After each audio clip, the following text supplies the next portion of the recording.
Avis vascular centre మన దేశంలోనే the best varicose vein hospital. పుండ్లున్న చెట్టుకే రాళ్ళ దెబ్బలు అంటారు. ఈరోజు మనతో శివాజీ రాజా గారు ఉన్నారు. ఆయనకి తగలని రాయి దెబ్బ లేదు ఇండస్ట్రీలో. పడిన ప్రతిసారి నిలబడ్డారు. అయితే ఆయనకి తగిలిన చాలా రాళ్ళలో ఆ రాళ్ళు శత్రువులకి ఇచ్చింది కూడా ఆయనే. సో ఆయన ప్రయాణం ఏదో మూవీ ఆర్టిస్ట్ అసోసియేషన్ అధ్యక్షుడిగానో లేకుంటే అక్కడ కొన్ని పదవులు చేయడమో ఇది మాత్రమే కాదు. 40 సంవత్సరాలకు పైగా నటుడిగా ఆయన చేయని పాత్ర లేదు.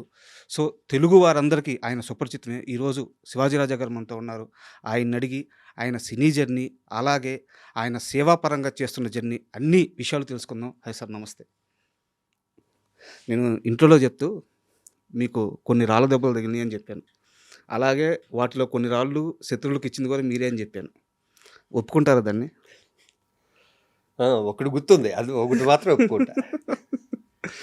Sir okay. ఇంకొక చిన్న విషయం సార్, నటుడిగా మీ వయసు 40 సంవత్సరాల పైన, మనిషిగా నా వయసు 35 సంవత్సరాలు. సో మీరు చూడని సక్సెస్ లేదు, మీరు ఎవరి ఇంటర్వ్యూ లేదు. సో ఈరోజు నేను కొత్తగా మిమ్మల్ని ఇంటర్వ్యూ చేస్తా, నేను ఏదో అద్భుతం చేస్తానని చెప్పట్లేదు. అయితే మీ ప్రయాణంలో మీరు వివిధ ఇంటర్వ్యూల్లో వివిధ సందర్భాల్లో చెప్పిన మాటల మీద కొన్ని ప్రశ్నలు, కొన్ని నేను మీకు అభిమానిగా మారిన సందర్భాలు ఇవి ఉన్నాయి. వాటి గురించి మాత్రం మాట్లాడుకుందాం. దీన్ని ఒక ఇంటర్వ్యూగా చూడొద్దు, ఒక ఇంటరాక్షన్గా మనం ప్లాన్ చేసుకుందాం. అలాగే ఇంటర్వ్యూకి వెళ్ళే ముందు సార్, నాకు మామూలుగా అలవాటు ఏంటంటే గెస్ట్ వచ్చినప్పుడు ఆ గెస్ట్తో నాకు ఒక ఫ్యాన్ మూమెంట్ ఉంటుంది. ఎందుకంటే మీలాంటి వాళ్ళందరినీ చూసే మేము ఇక్కడ ఉన్నామంటే ఏదో నేర్చుకొని ఇక్కడికి వచ్చామన్నమాట. సో మీ విషయంలో నా ఫ్యాన్ మూమెంట్ ఏంటంటే ఖడ్గం సినిమాలో ఆర్మీ ఆఫీసర్ క్యారెక్టర్ అనమాట. అంటే ఒక పెద్ద వర్షం పడుతూ ఉంటుంది, ఆ వర్షం రోజంతా పడుద్ది, కానీ ఒక మెరుపు వస్తుంది, అది ఒక సెకండ్ ఉంటుంది. ఆ రోజు ఇంపాక్ట్ తెల్లారు లేసిన తర్వాత అందరూ నిన్న ఒక పిడుగు పడిందిరా, ఒక మెరుపు వచ్చిందిరా అంటారు. ఖడ్గం సినిమాలో మీ క్యారెక్టర్ అటువంటిది. నాకు ఆ క్యారెక్టర్ చేస్తున్నప్పుడు కానీ, ఆ క్యారెక్టర్ మీకు కృష్ణవంశీ గారు చెప్పినప్పుడు కానీ, ఆ సందర్భంలో జరిగిన మాటలు కానీ, ఏదన్నా కొన్ని విషయాలు నాకు ఆ సీన్ గురించి కావాలి సార్. ఆల్రెడీ ఇంతకుముందు కూడా ఈ విషయం నేను చెప్పాను సార్. కృష్ణవంశీ సినిమాలో నేను ఇంచుమించు చాలా సినిమాల వరకు నేను మెయిన్ క్యారెక్టర్లు వేస్తుంటా సార్. ఎప్పుడైనా టక్కున ఫోన్ చేసి, రే శివాజీ ఇది ఒక్కటే సీను నువ్వే చేయాలన్నప్పుడు ఈ సినిమా నేను ఫస్ట్ నేను చేయను అన్నా. ఇంతకుముందు కూడా చాలాసార్లు చెప్పా. ఖడ్గం నేను ఇంతకుముందు ఈ దగ్గర మెయిన్ క్యారెక్టర్లు చేశాను చాలా.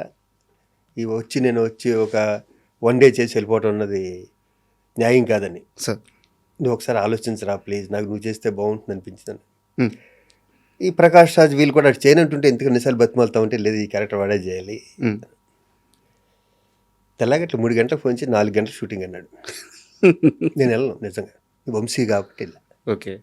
అంటే వంశీ అంటే అంత ఇష్టం నాకు. సార్ 4 గంటలకి ఏదో సాంగ్ దొరుకుతుంది, ఎండింగ్ వచ్చి షాల్ చుట్టుకుంటూ వెళ్ళిపోతాను. తర్వాత నిన్ను నైట్ ఇబ్బంది పెట్టను రా, నీ గురించి నేను పగలే చేస్తానని నాయుడు గారి స్టూడియోలో అక్కడ సెట్ వేశారు, ఇండోర్ అది. ఓకే. ఆ సీన్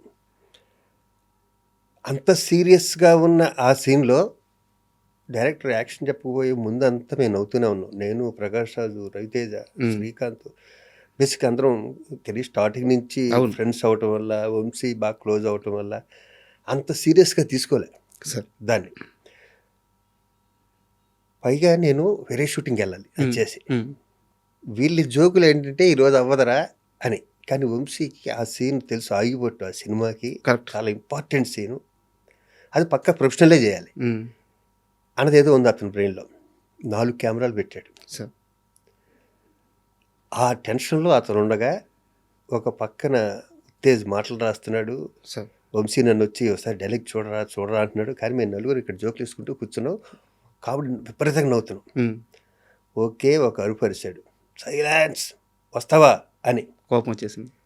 డెఫినెట్గా వస్తుంది. సీరియస్ సీన్లో మేము జోకులు వేసుకుంటూ కూర్చుంటే ప్రకాష్ అందరూ ఒకటే షాట్ ఓకే, ఒకటే షాట్ ఓకే. ఆ తర్వాత క్లోజ్లో ఉన్నది తీసాడు అని తెలియదు, కానీ సింగిల్ షాట్ ఓకే అది. సార్ ఇప్పటికీ నేను 500 పైన సినిమాలు చేసినాను. నన్ను ఇంకా ఏదైనా ఫంక్షన్కి వెళ్ళి అక్కడికి వెళ్ళినా ఖడ్గం గురించి అడుగుతానంటే ఆ credit goes to Krishna Vamsi only. Sir and కొంచెం ఎక్స్టెన్షన్ క్వశ్చన్ సార్ దీనికి. ప్లీజ్. మొన్న సర్జికల్ స్ట్రైక్ సంథింగ్ ఇవన్నీ జరిగినాయి అనమాట, మనం అంతా చూసాము, దేశం అంతా గర్వించే మూమెంట్. ఆ సమయంలో నాకు మీరు చెప్పిన డైలాగ్ గుర్తొచ్చింది అనమాట.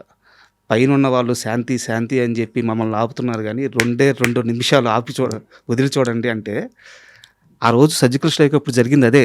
జరిగింది, కొన్ని నిమిషాలే వదిలింది మన సైన్యాన్ని. సో అసలు నాకు ఆ ఇన్సిడెంట్లో ఆ సీన్ పెట్టుకొని చూశాను అనమాట. ఒక రకమైన అందరూ పంపించారు ఆ రోజు నాకు. ఎన్ని ఇలాంటి ఆగస్ట్ 15th వచ్చినా, సార్ ఇలాంటి సర్జికల్ స్ట్రైక్స్ వచ్చినా కూడా ఇది బాగా రొటేట్ అవుతుంది. సార్ చాలామంది పంపించారు ఆ రోజు నాకు. అవును. అండ్ సార్ అంటే నేను ఈ క్వశ్చన్ చాలా తర్వాత అడుగుదాం అనుకున్నాను, కానీ సందర్భం వచ్చింది కాబట్టి ముందే అడుగుతున్నాను, మరోలా అనుకోవద్దు. ఈ మధ్యకాలంలో కృష్ణవంశీ గారు చాలా తక్కువ ఇంటర్వ్యూలు ఇచ్చారు. మన ఖడ్గం రిలీజ్ అప్పుడు మాత్రం నేను ఆయన కలిశాను, అలాగే కొన్ని ఇంటర్వ్యూలు ఇచ్చారు. బట్ ఏ సందర్భంలో అయినా సరే రవితేజ గారి ప్రస్తావన వస్తే నెక్స్ట్ క్వశ్చన్ అనేస్తున్నారు ఆయన. రవితేజ గారి గురించి మాట్లాడడానికి కృష్ణవంశీ గారు ఇష్టపడట్లేదు. వాళ్ళిద్దరికి మీరు చాలా క్లోజ్ పర్సన్. ఏం జరిగింది సార్? Next question. అది నాకు సంబంధించిన విషయం కాదు. నాకు ఇద్దరు స్నేహితులు. నాకు ఏం జరిగిందో నాకు తెలియదు. అందరికీ కొత్తగా చెప్పక్కర్లేదు. నేను ఉన్నది ఉన్నట్టే మాట్లాడతాను సార్ కదా. గాలిలోంచి సృష్టించి ఇప్పుడు వాళ్ళిద్దరి మధ్య జరిగింది నేను చెప్పలేను. కాబట్టి next question. Okay, agree sir. And Amrutham serial sir, Amrutham serial గురించి మీరు చాలాసార్లు చెప్పారు. మేము కొన్ని సంవత్సరాల నుంచి దాన్ని రిపీట్గా చూస్తూనే ఉన్నాము. నాకు ఒకటే ఒక క్వశ్చన్ ఉంది అమృతం సీరియల్ మీద. ఆ సీరియల్ నుంచి నేను బయటకు వచ్చాను, కానీ నా తప్పు లేదు. ఈ ఒక్క స్టేట్మెంటే మీరు ఇచ్చింది ఇప్పటివరకు, దాని గురించి మాట్లాడింది. అసలు ఎందుకు బయటకు వచ్చారు, ఏం జరిగింది అనేది కాస్త వివరంగా కావాలి సార్. అంటే సారీ టు ఇంటరప్ట్ యూ, అంటే ఇది మాత్రం సమాధానం కావాలి. ఎందుకంటే అమృతం అనేది కొన్ని కోట్ల మందికి సంబంధించిన ఎమోషన్. అమృతంలో మీరు మాత్రమే మేము రిలేట్ చేసుకున్న క్యారెక్టర్. సో తర్వాత చాలామంది చేసి ఉండొచ్చు, హిట్టే. కానీ శివాజీ రాజా ఆ క్యారెక్టర్కి మాకు గుర్తుండిపోయే క్యారెక్టర్. మీరు ఎందుకు బయటికి వెళ్ళిపోయారు అనేది కొన్ని జనరేషన్లకి మిగిలిపోయిన ప్రశ్న. దానికి సమాధానం మాత్రం కావాలి.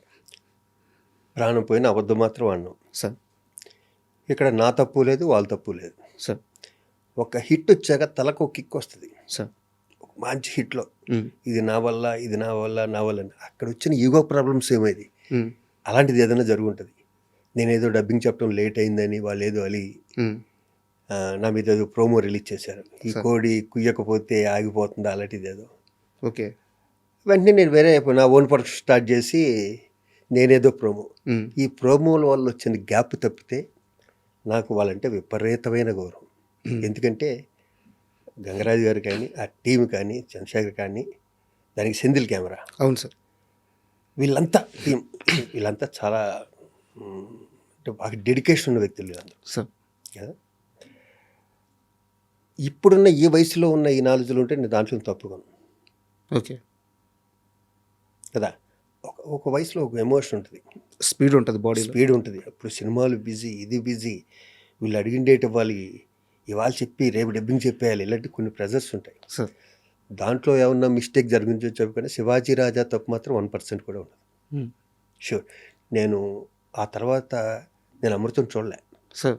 నేను అమెరికా కానీ ఎక్కడికన్నా వెళ్తే తెలుగు వాళ్ళు కనిపిస్తే, సార్ మాకు ఇది ట్రస్ట్ బస్టర్ సార్, మాకు ఈ పనిలో పొద్దు నుంచి సాయంకాలం వరకు ఉండి ఒక్కసారి ఒక ఎపిసోడ్ చూస్తుంటాను సార్ అంటారు. ఆ ఎపిసోడ్లన్నీ మేము చాలా ఆడతా పాడతా చేసినాయి. నేను కానీ, గుండె హనుమంతరావు కానీ, ఝాన్సీ గారు కానీ అందరూ. నేను ఇప్పటికీ చెప్తున్నా, నాలో ఏ ఈగో లేదు. క్రెడిట్ గోస్ టు గంగరాజు గారు, అయిందే క్రెడిట్. కానీ తెర మీద కనిపించే నా క్రెడిట్ కూడా ఉంటుంది. అంతే కదా సార్. నేను ఎంత ఇంప్రవైజ్ చేయగలో దాన్ని చెడగొట్టకుండా. ఆయన నా తర్వాత అబ్జర్వ్ చేస్తుంది అంటే గంగరాజు గారి దగ్గర ఆయన ఏదైనా ఒక డైలాగ్ రాస్తే ఆ ఇంప్రెషన్లో మేము మారుస్తే దాన్ని ఆయన అలిగాడు అన్న విషయం తెలిసేది. ఓకే. నాకు ఆర్టిస్ట్గా నాకేంటంటే నేను ఏదో ఇంప్రవైజ్ చేసాక దీన్ని బిల్డప్ చేసుకుంటున్నాను కదా, 1 డైలాగు 2 డైలాగులో మారిస్తే అది మాకు వచ్చి చెప్తే బాగుండేది, 3వ వ్యక్తి వచ్చి నాతో చెప్పడం ఏంటి అన్నది కూడా నాకు ఫీల్. ఓకే కదా.